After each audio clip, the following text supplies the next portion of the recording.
Hello, everybody. Welcome to today's devotion for December 26th. Today's devotion is titled The Day After Christmas, and the Bible reading is from Luke chapter 2, verses 15 to 20. When the angels had left them and gone into heaven, the shepherds said to one another, "Let's go to Bethlehem and see this thing that has happened, which the Lord has told us about." So they hurried off and found Mary and Joseph and the baby who was lying in the manger.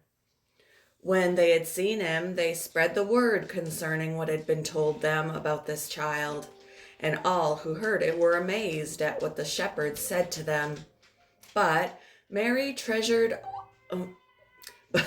but Mary treasured up all these things and pondered them in her heart.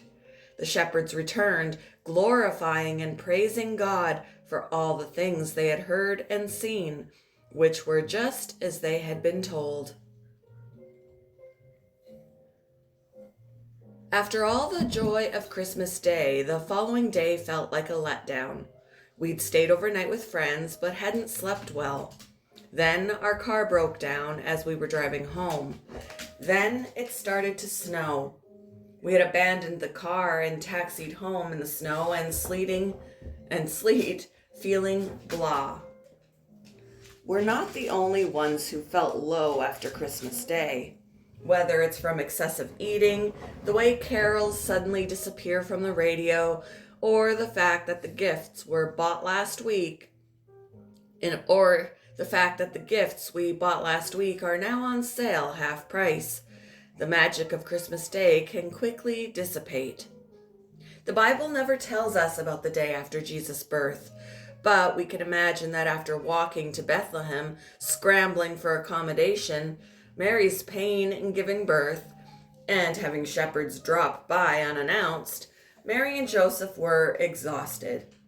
Yet as Mary cradled her newborn, I can imagine her reflecting on her angelic visitation, Elizabeth's blessing, and her own realization of her baby's destiny.